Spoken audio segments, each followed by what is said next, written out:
This is problem 1015. It's on page 420. A straight bevel gear pair has the following data. I'll write this down as we go. The number of teeth on the pinion is 25. The number of teeth on the gear is 50. The diametral pitch is 10, and that would be inverse inches.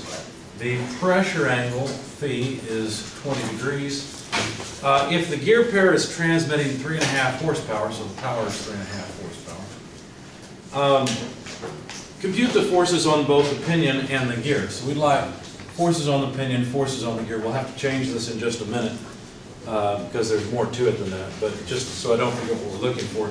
The pinion speed, lowercase n sub p, is 1250 RPM. And what else? The face width, F, is 0.70 inches. Let's see, compute the bending stress and contact stress for the teeth. So we'd like the bending stress, the contact stress for the teeth. And let's see, what else? Gears are driven by a gasoline engine.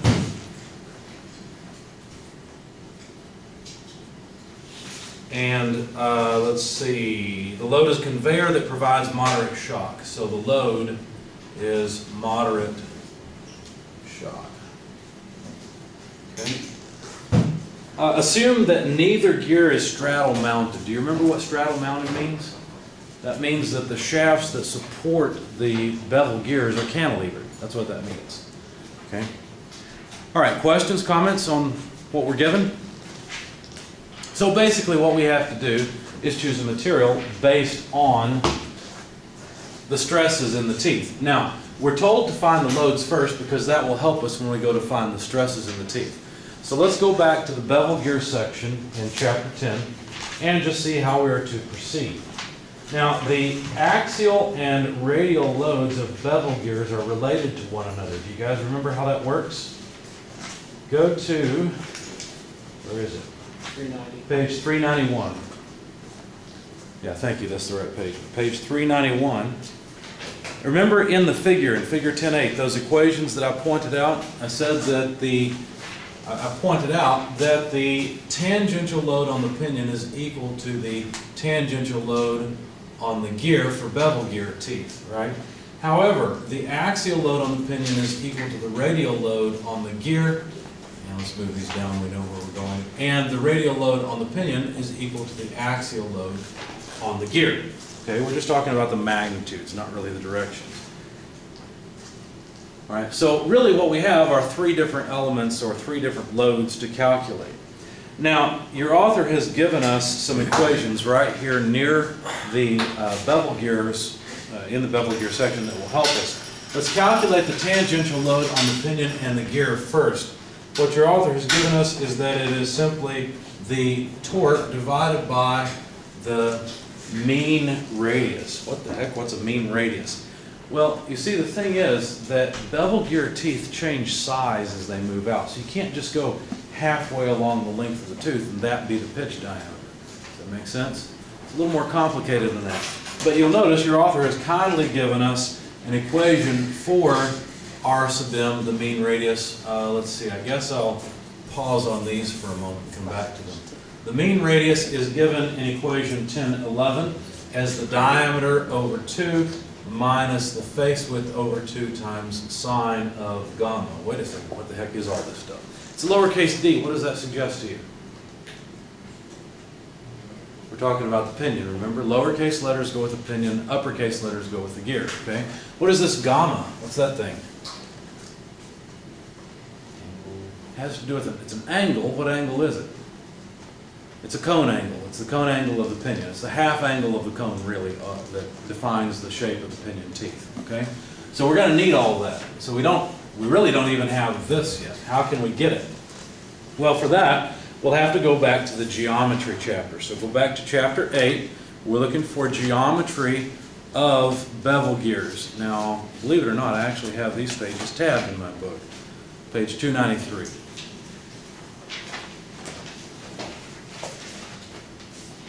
And I hope the cone angle is here.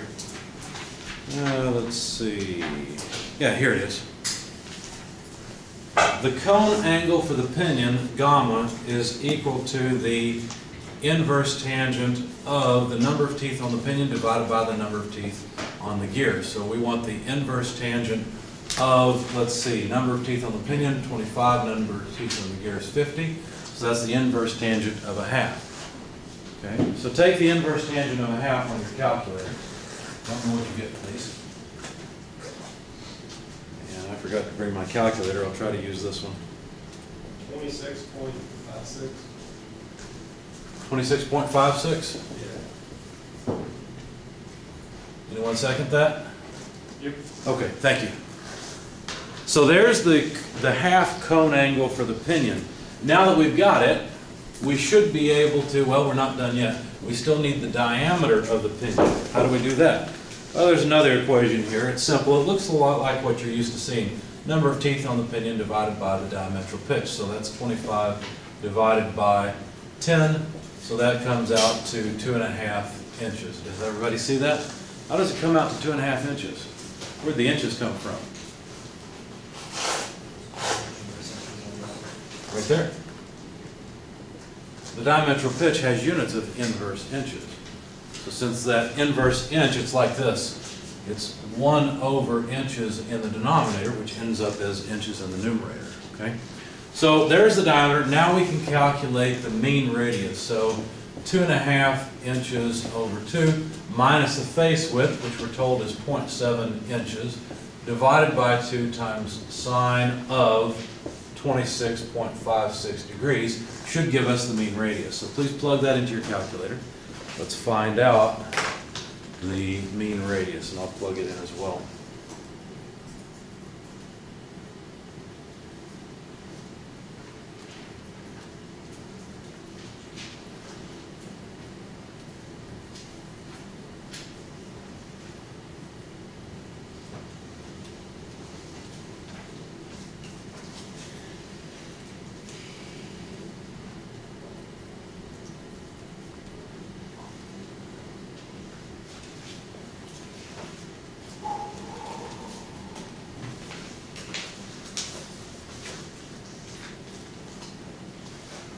Yeah, I've done something wrong in my calculator. I've got the wrong result.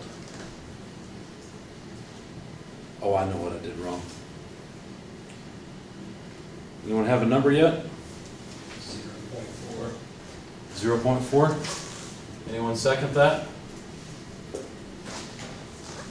It seems pretty low to me. Yeah, 1.09. Yeah, I was going to say it shouldn't be quite that small. That sounds reasonable. Anyone agree with 1.09? Okay. All right, so there's our mean radius. So what about the torque? Well, we're still not done, right? We still can't calculate the tangential load on the pinion. We need the torque. Well, there's another equation that will give it to us. It's pretty simple. You've seen it before. What do you think it might be? It's just our old friend, this one, 63,000 power over speed, just rearranged. Okay? And so why do we have the 63,000? It's so that we can plug in the power, horsepower, speed, and RPM and get the torque out in what units? Torque? Inch pounds. Good. So this is 63,000 times 3.5 divided by the speed. Well, what speed? Well, notice that I'm calculating something based on a lowercase r sub m. So which torque do you think I should work with? The pinion. That's right. Okay. So what I need is the speed of the pinion, which is 1250 RPM. Okay.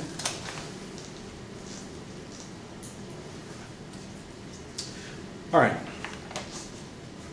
So once we get the torque, we should be able to plug everything in.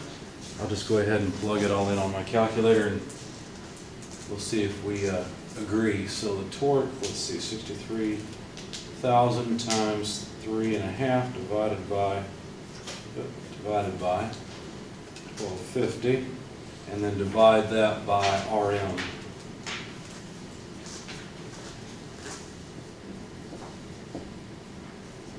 Is that close enough for everyone? Anyone agree? Okay. All right, so there's the tangential load on the pinion, finally. Now let's get the axial load on the pinion and the radial load on the pinion. This part's pretty straightforward because your author has given us equations to relate the radial and axial loads to the tangential load. So the radial load on the pinion then is the tangential load times the tangent of the pressure angle times the cosine of the pinion's half cone angle. Okay. Also, the axial load on the pinion is the tangential load multiplied by the tangent of the pressure angle times the sine of the half cone angle for the pinion. Okay.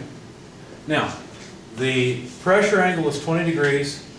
Gamma I have erased, unfortunately, but it was basically the inverse tangent of a half.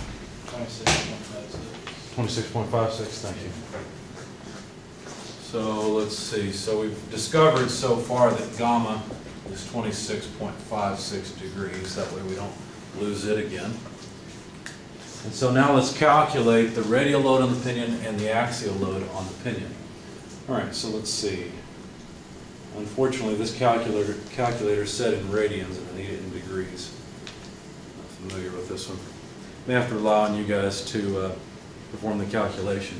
Go ahead and show you what to do. This would be, bless you, 161.8 pounds force, tangent 20 degrees, and then cosine, go off the screen, cosine of 26.56 degrees. This one similarly is 161.8 pounds force, tan 20 degrees, sine 26.56 degrees. Okay.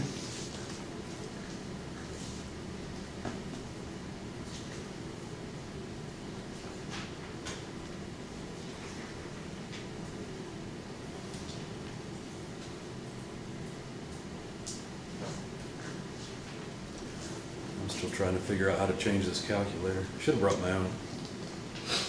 There it is.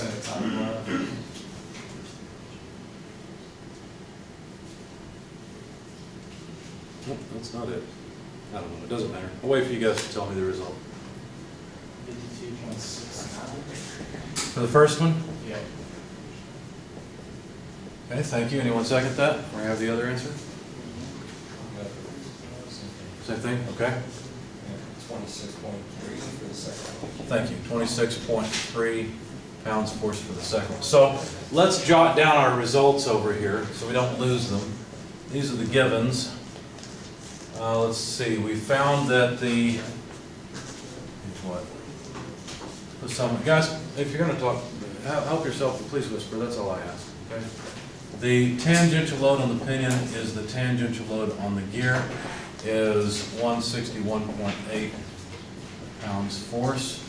Let's see, that takes care of this first one.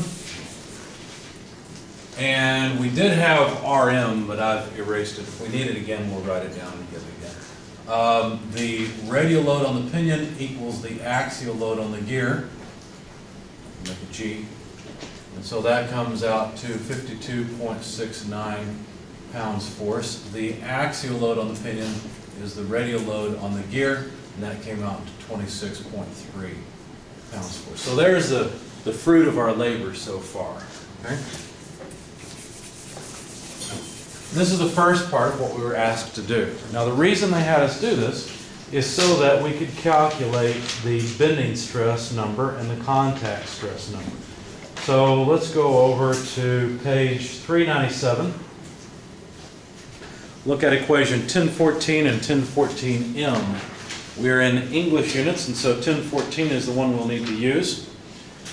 And what they've given us is that the bending stress number ST is, let's see, W sub T, P sub D.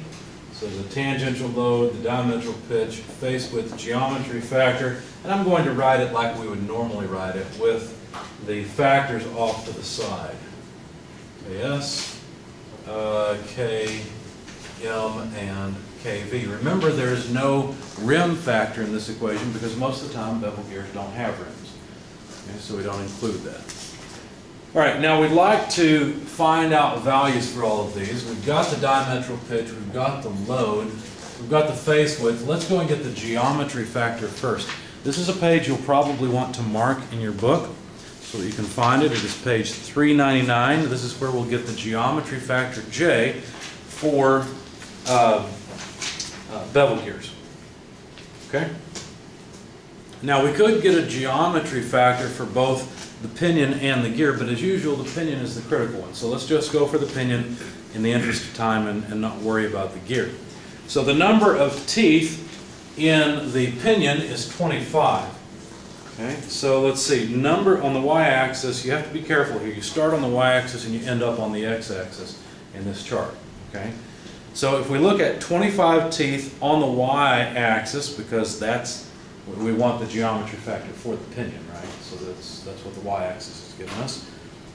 Then we go over to the line that represents the number of teeth in the mate. In other words, the number of teeth in the gear. There is a line for 50 teeth. Notice these are very nonlinear lines. But we can use the chart and hopefully everything will work out. Okay, so I've got a geometry factor. Let's see. Make sure I know what I'm doing here. 1, 2, 3, 4. So each division is what, 0.05?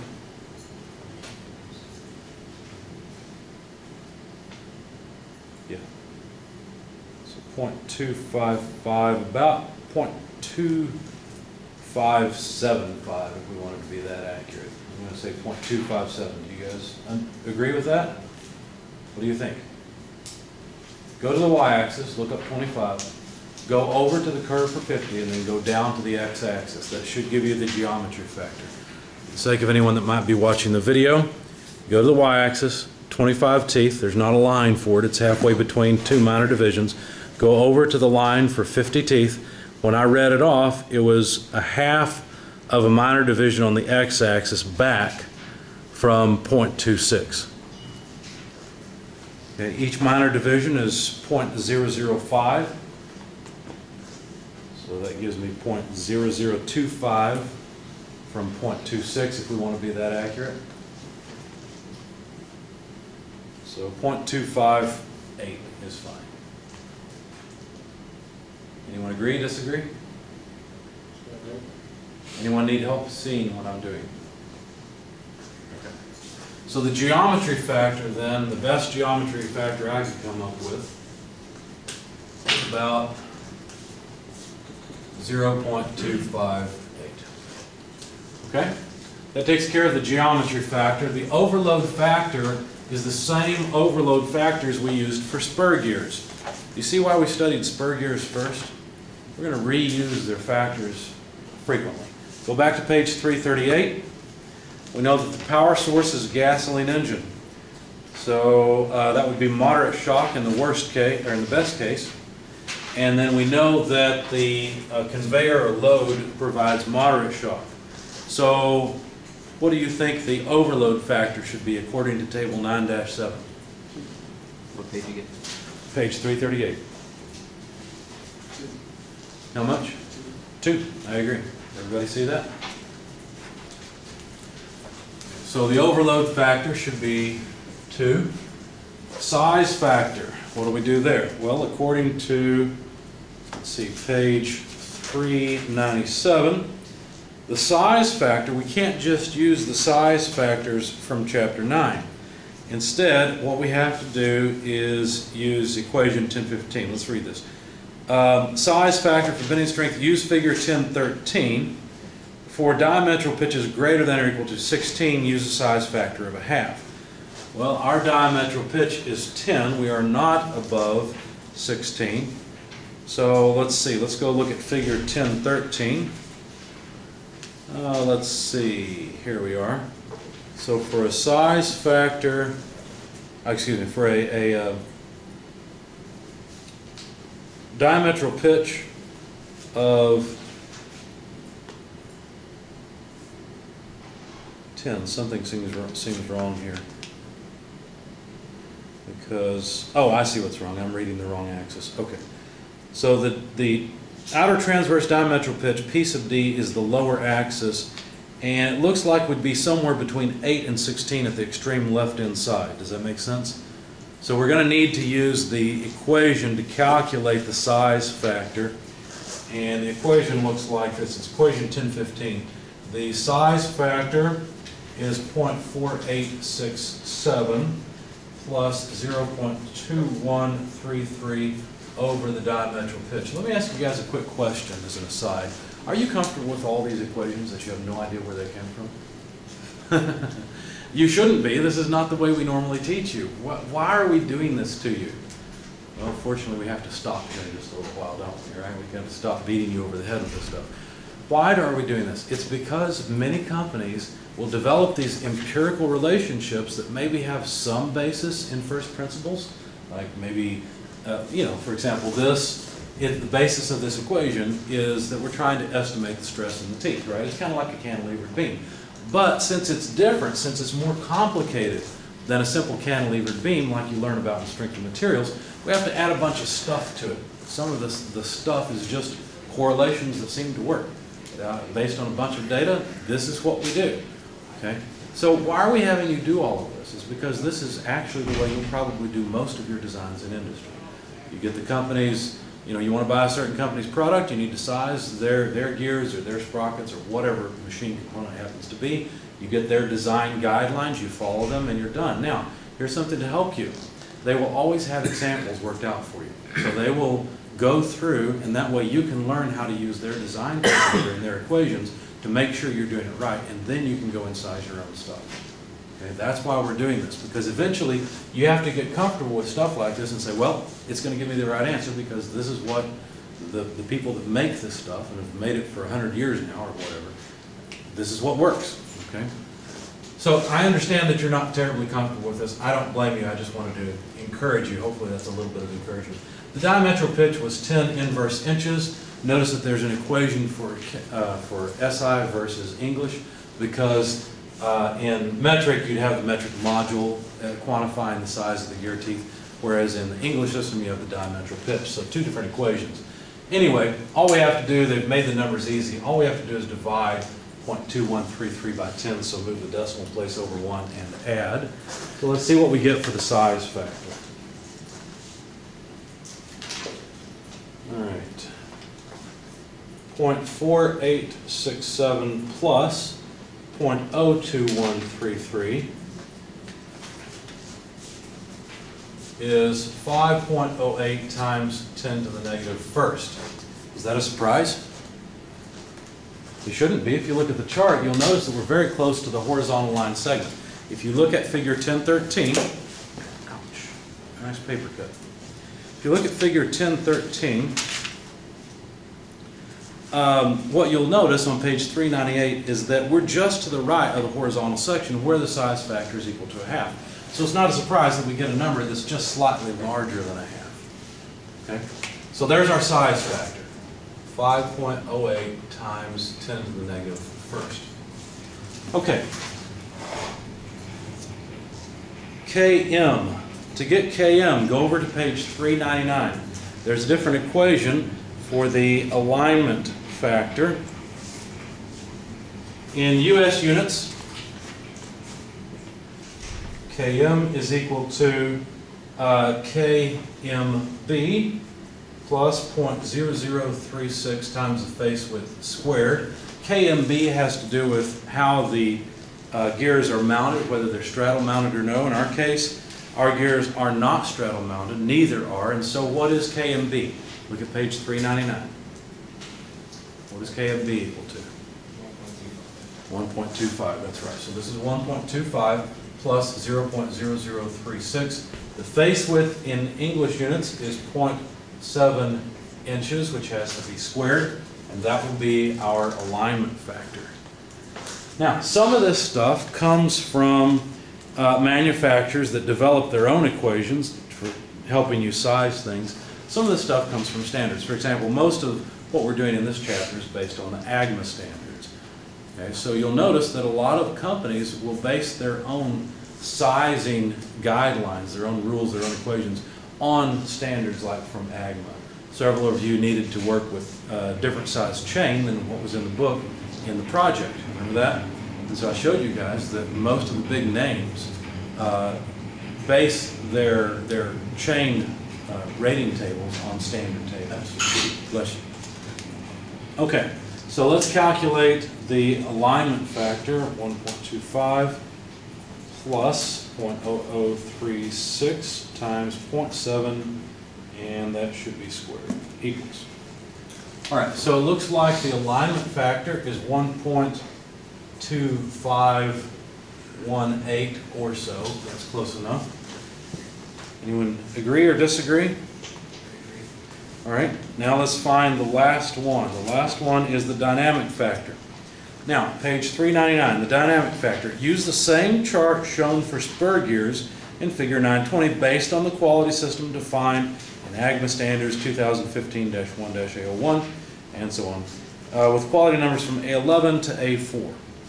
Okay, bevel gear standard AGMA 2003-C10 includes the former chart for KV based on the Q system quality, which that's the older AGMA standard, where Q numbers are used. Q5 is the lowest quality, Q11 is the highest quality, most accurate gears. To a reasonable degree of precision, the values for KV in these two charts are compatible, provided that the quality number in the A system plus the quality number in the Q system add to 17. Okay, so we don't really care about that. What we care about is that we're told to use the same KV that we used for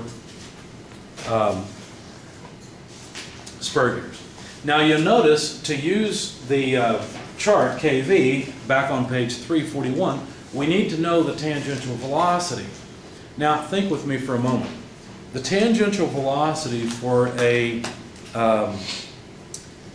bevel gear, do you realize that it's going to be different depending on what part of the tooth you talk about? Right? Because they go out farther in radius. So what do?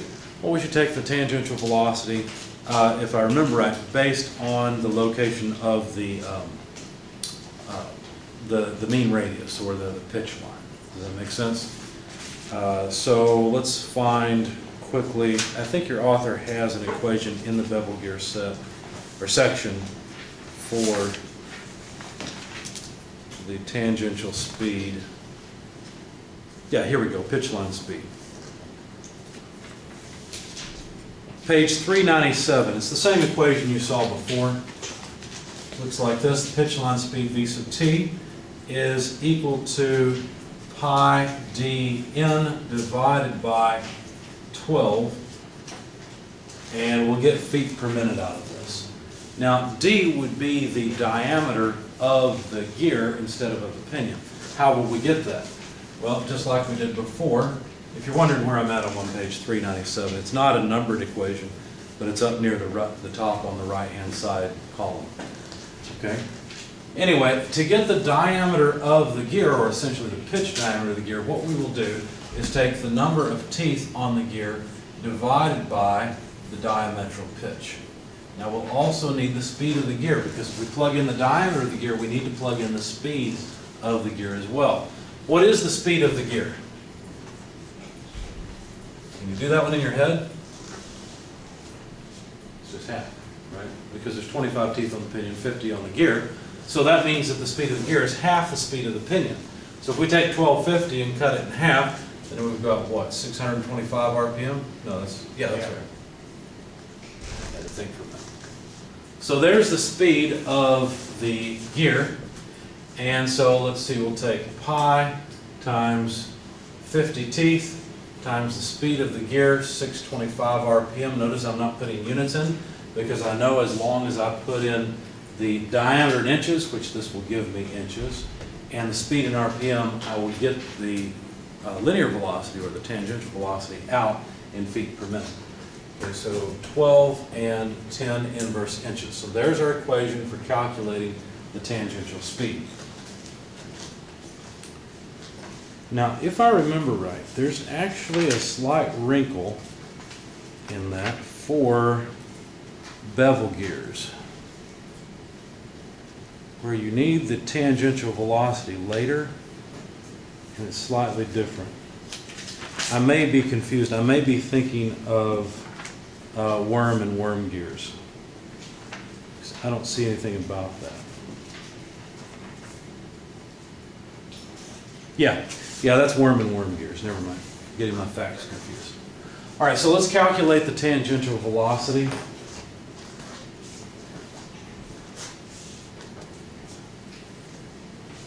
Let's see. I wish I had brought my own calculator. Can't even find. There it is. Pi.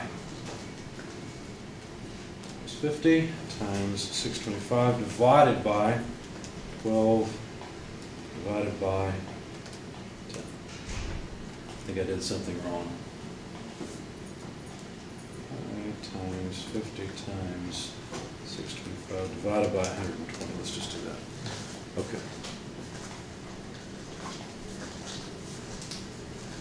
I got 818 or so feet per minute. Does that make sense to everyone? All right, so now let's go back and look up the not the tangential velocity, but the velocity factor. Now you've seen me go through and use the equations in the table 9.9 on page 340, so I'm going to skip that in the interest of time. We're just going to read it off the chart roughly. The only problem is we still haven't decided what the quality of the gearing would be. Now, we weren't given that, as I recall, but we were given the application. So let's see. Yeah, no quality information, but this is a gasoline engine driving a conveyor. What kind of conveyor do you think would be driven by a gasoline engine? Do you think UPS uses conveyors driven by gasoline engines? Probably not, right? Because electricity is a lot cheaper, a lot easier to use. Right? You don't have to maintain. It's easier to maintain an electric motor usually than a gasoline engine. So, what kind of conveyor might this be if it's being driven by a gasoline engine? It's chuck and split wood. Chuck split wood, maybe moving dirt around. Who knows, right? It's some moderate shot. So this sounds like a relatively dirty environment to me. So let's go back and see what quality of gearing would be appropriate, because we'll have to make an assumption. We're not given the quality of gearing. We need to decide what it must be. Page 330.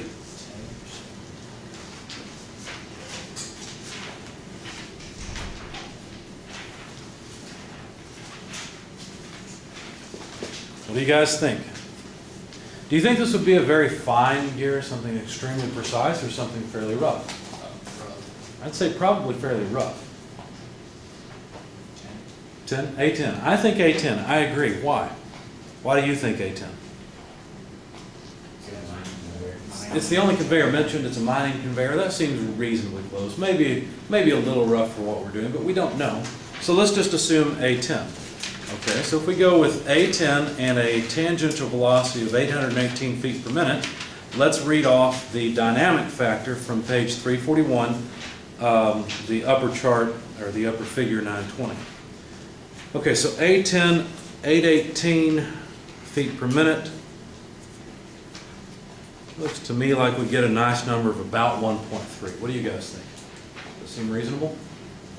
If we wanted to, we could go through the equations and get a better estimate. I don't care so much for this problem. Now, why is it probably not as important for this part? Do you think the bending stress is what's going to cause these teeth to fail? Probably not. It's probably going to be contact stress. Now, we might need a velocity factor later on, and if things are close, we might go back and estimate our velocity factor a little closer than what we've done here. Maybe a little more precision. But for now, let's just use this and see what happens. Basically, I tried to get through the bending stress part so I can get to the contact stress part, because that's the important bit. All right, so let's see. The tangential load, 161.8. The diametral pitch, 10, divided by the face width, 0.7, divided by the geometry factor, 0.258, multiplied by the overload factor of 2, multiplied by the size factor of 0.508, multiplied by the alignment factor of 1.2518, and then multiplied by the velocity factor we just found is, let's see, pretty decent actually. A little higher than I expected. Here it is. Looks like the bending stress number is, let's see, 1, 2, 3, 4, yeah. 14,813 or so PSI. I just rounded it up.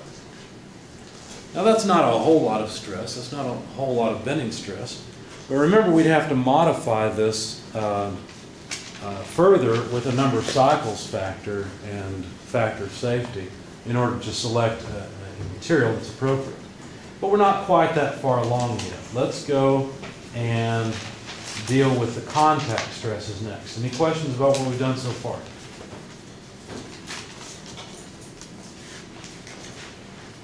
All right, contact stress equations for bevel gears. Look a lot like what we had before. Go to page 401, equation 1019.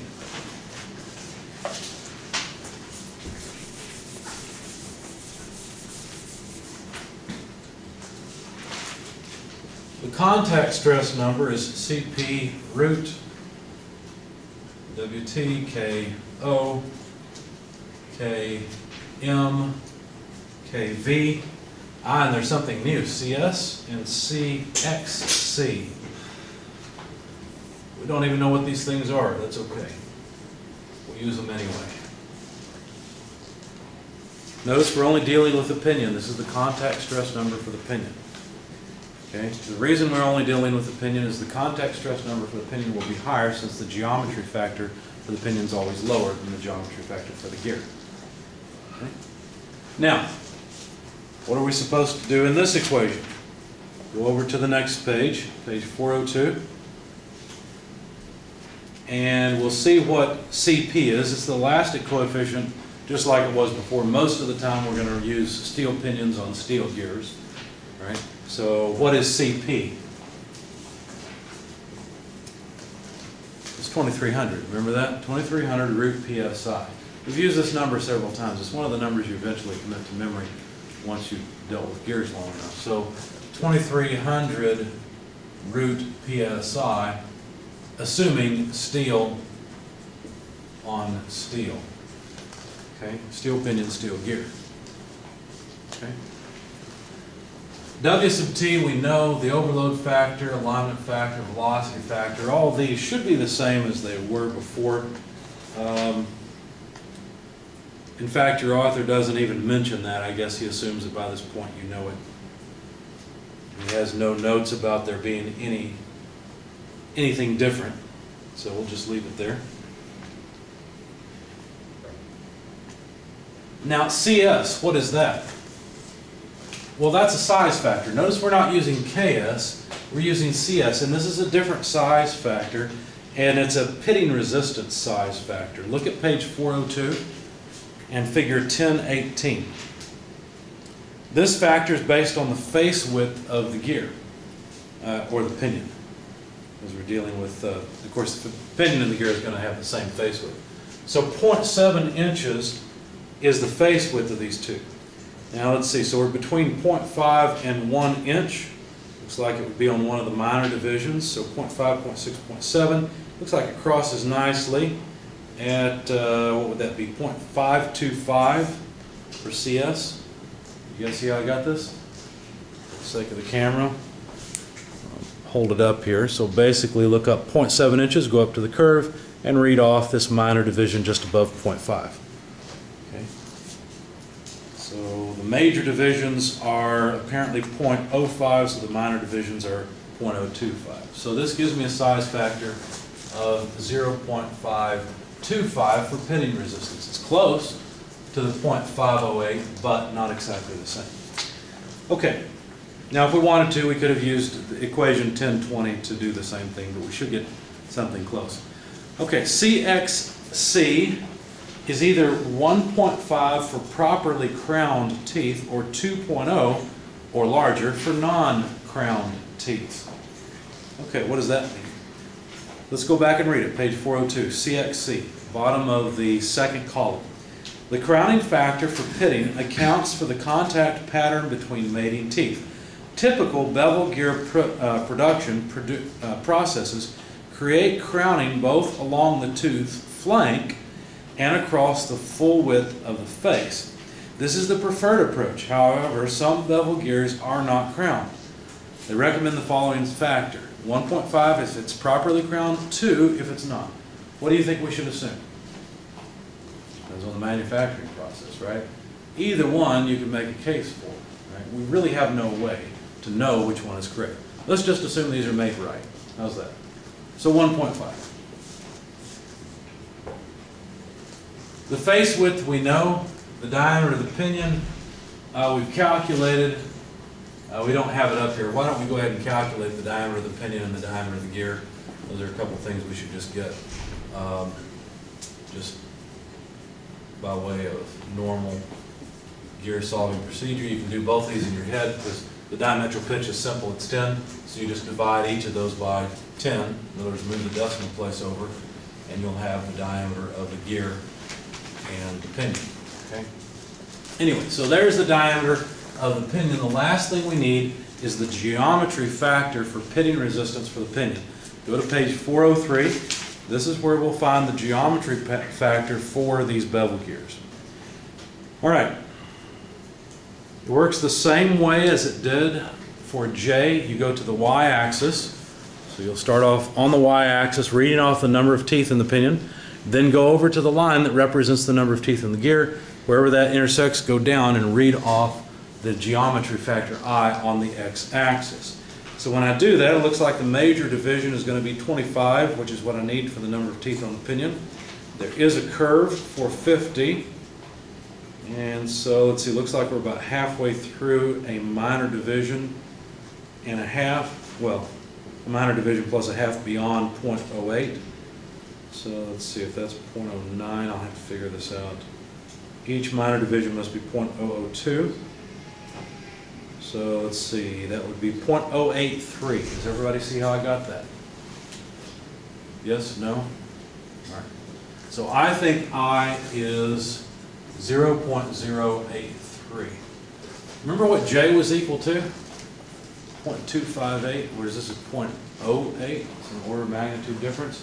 You could expect the contact stresses to be a lot higher.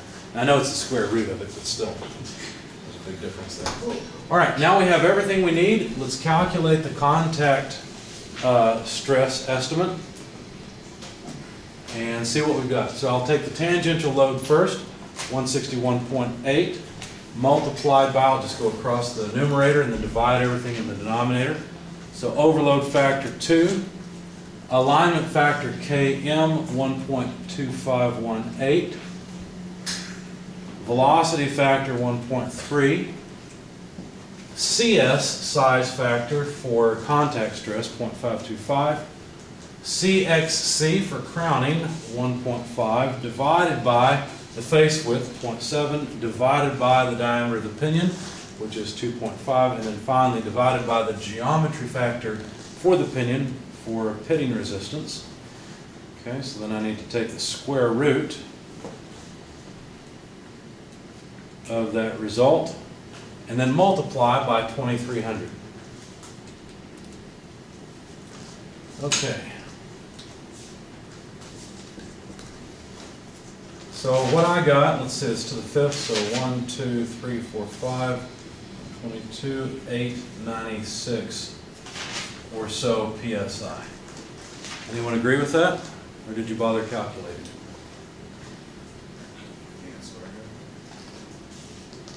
Sorry? You get confirmed? Okay, thanks. So which one's bigger? It's obvious, right? It's contact stress. This is the way it always comes out. Contact stress is the killer. At least, almost always. In what case is the bending stress a lot higher? The bending stress could be a lot higher if you're transmitting a load. Let's see, let me think of how that would work. You've got a relatively small, it comes down to the geometry factor. I can't think of the case right off. Usually when teeth fail due to bending stress, it's because they don't turn very much. They don't turn very often, but they've got relatively high loads. And so there's not time for the surfaces to fatigue. The teeth just break off. So that is definitely the least common failure mode for gearing. All right, now let's go and try to select a material. Now we really can't yet, right? Because we can't just go to the back of the book and look for material that can take that much contact stress or that much stress in the bulk of the material. Because we'd have to modify all of the material properties in the back of the book for however many cycles these things are going to see. Also, we need a safety factor and a reliability factor. In fact, what I'm getting at is, let's go to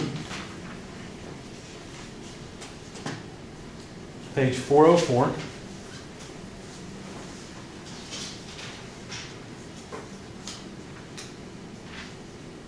And look at equation 1021.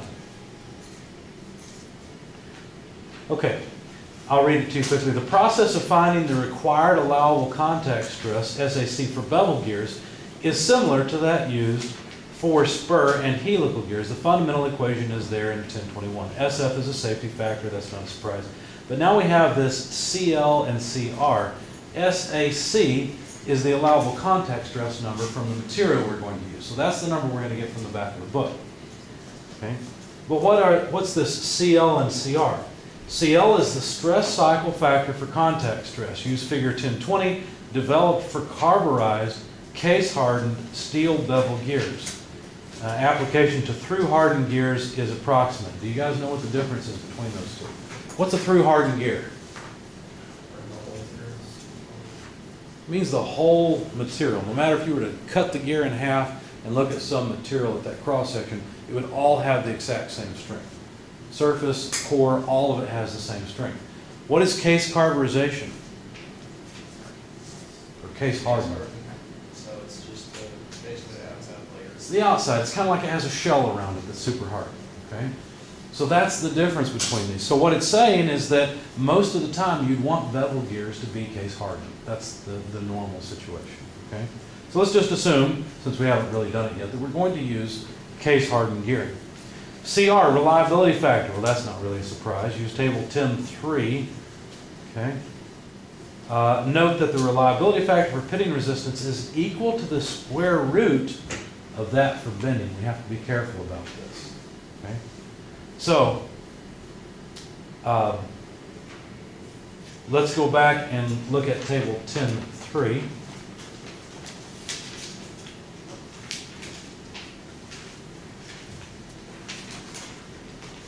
And you'll notice that they've got two columns here. We should be able to check and see if what they say is true. What they told us is that the contact reliability factor is the square root of the bending reliability factor. So let's find out. Let's take the square root of 0.85. In fact, it is 0.92. I'll take the square root of 1.25. And sure enough, it's 1.12. Okay? Now, we don't really have to worry about that. We just need to use the reliability factor. So what reliability factor do you think is appropriate for this conveyor? We've already assumed that the gears were made right. Okay? So we're probably not dealing with a cheapo conveyor. It has to work hard, it may be dirty, but we're kind of gone down the path of it not being particularly cheap. So what do you think a reasonable reliability would be? One failure out of every 1,000 of these that we make, is that acceptable? Let's use it. So CR, we're going to take to be 1.12. And we also need to get CL. So we'll go to page 404 and use the chart that they've given us here. Now the problem is we need to know how many loading cycles these gears are going to see. So we need to figure out how long this conveyor should last. So we need to figure out the reasonable number of hours that this conveyor should live. So let's see, let's go back to, where is it? There is a recommended life chart somewhere. I think it's in chapter 9. Yeah, here we go. Page 344.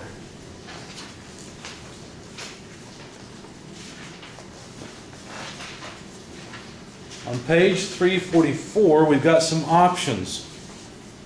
We've got domestic appliances, aircraft engines, automotive, agricultural equipment, elevators, industrial fans, multi-purpose gearing, electric motors, industrial blowers, general industrial machines, pump compressors, critical equipment. This is probably not critical equipment, unless we're talking about moving a conveyor into an earthquake zone where we need to quickly get earth off of people so we can save their lives. My guess is that's not what this is going into.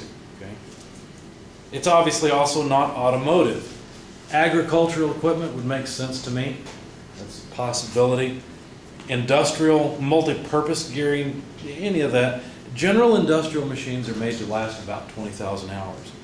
So anything in here would be reasonable. Let's just go with 15,000 hours. Does that make sense? So we'll say the life should be 15,000 hours.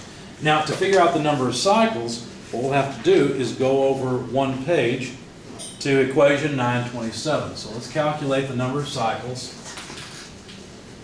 The number of cycles will be 60 times the life, which is 15,000 hours, multiplied by the speed. What speed? The speed of the pinion, because that's the one we're working with. So 1250 RPM. And then what should Q be equal to? Remember Q? Page 346, equation 927. What was Q in that equation?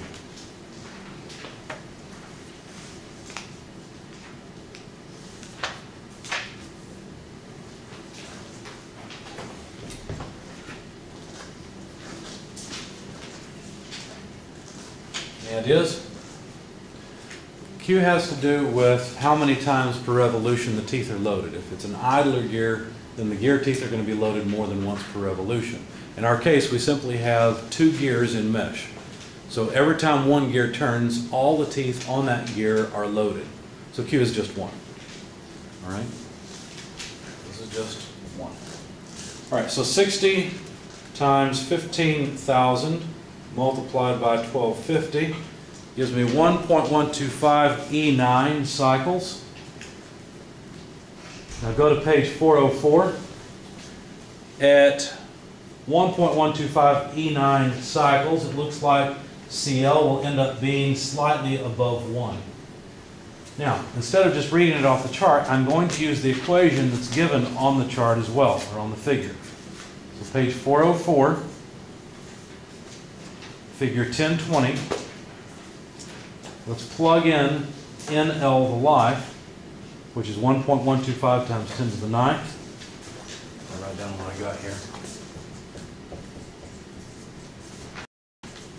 That's how many cycles these teeth are going to see in their lifetime. Okay, so we'll raise this to the power of negative, oh, this calculator won't like that. I'll have to raise it to the power of 0.0602 and then invert it. There we go. And then multiply by 3.4822. Okay. Looks like I got a number of 0.993. Everybody see how I did that? Any questions? No idea? All I did, that's all right. All I did is that, plugged in NL right there. Okay.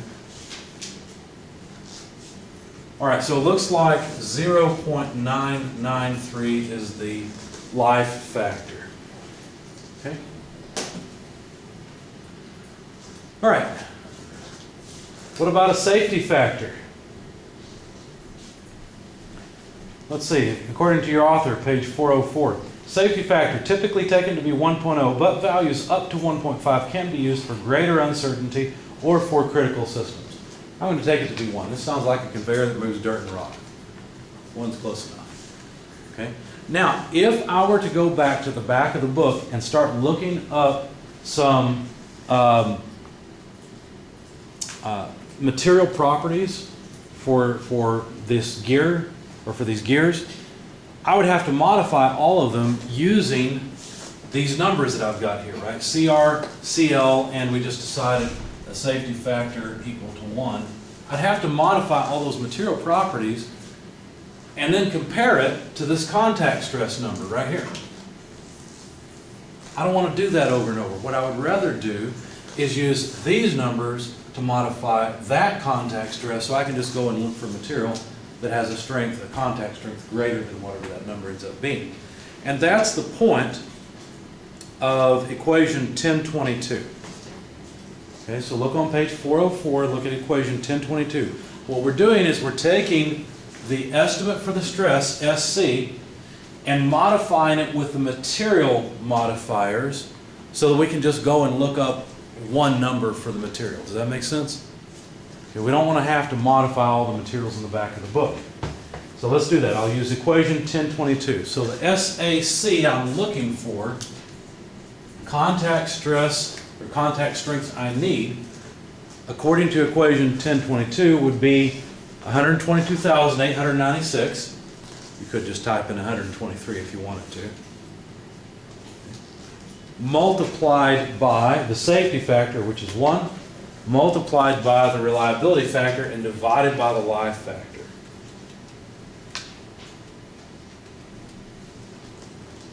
So it looks like we need a material that can take 138,614 or so PSI. So 139 PSI. Okay, and that's its surface strength. Now let's go back and look at the materials that are available. We want to look at case-hardened materials.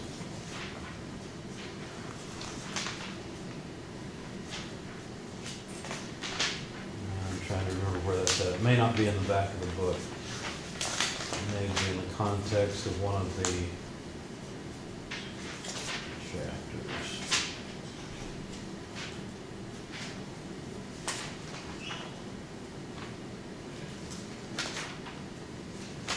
I thought they had a case-hardened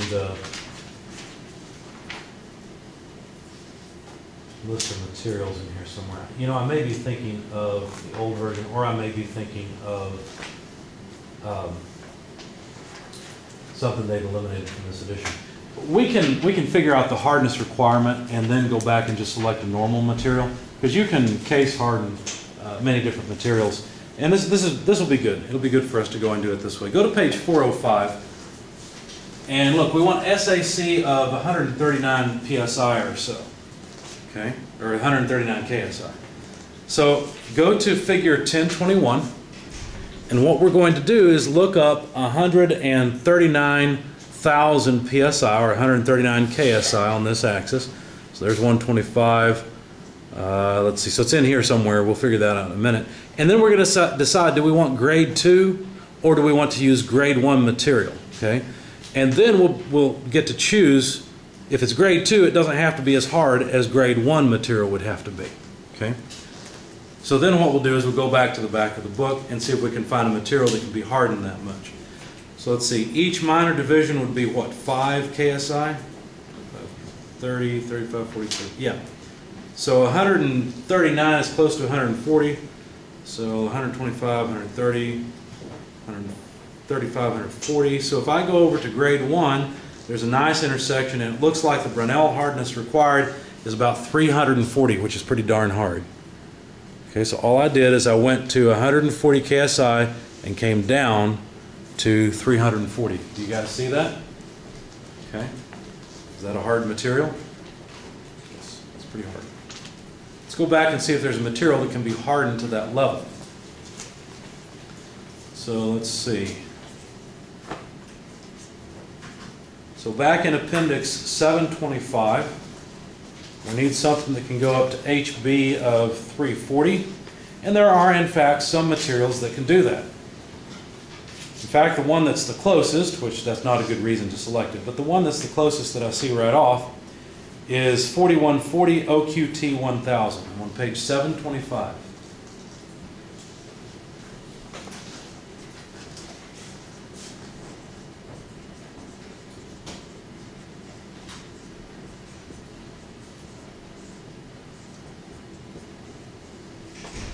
You guys see that? So the surface could definitely be made hard enough to resist the contact stresses. Then if you look, so if we just case harden this thing, the interior properties are going to be weaker, right? It's not going to be as hard. And that would actually be a good thing. This would make a very good gear. So let's see if the yield strength in the middle of it will support that much bending stress. And I guarantee you it will. But let's find out. Yield strength is 152,000 psi. Do you think that'll support about 15,000 psi? Absolutely, right? So if we choose this material, notice I'm not even going to bother with a cycle factor or reliability factor or any of that junk with this, right? Because I've got a safety factor of 10. Why bother? Okay? And that's because the contact stresses required such a high strength material. Questions? Comments? I've got one question for you. Let's say that this is material that, for whatever reason, is not practical to use. You've got to use a softer material. What could you do? Say you have full control over the design. What could you do? Larger gears. What's that? Larger gears. Larger gears. In other words, larger gear teeth. Generally, the size of the gear tooth is the #1 factor that determines how hard the material has to be and basically how strong the gear is. So just put bigger gear teeth on it and you can quickly reduce the stress, because what happens with bigger gear teeth with the same number of teeth is the gear grows very quickly. And so since you're transmitting the same power through that set, you've got a much larger gear and therefore a larger moment arm to generate the same torque. And so the tangential load ends up going down a lot, which reduces the bending stress and contact stress. Okay? Questions, comments? All right.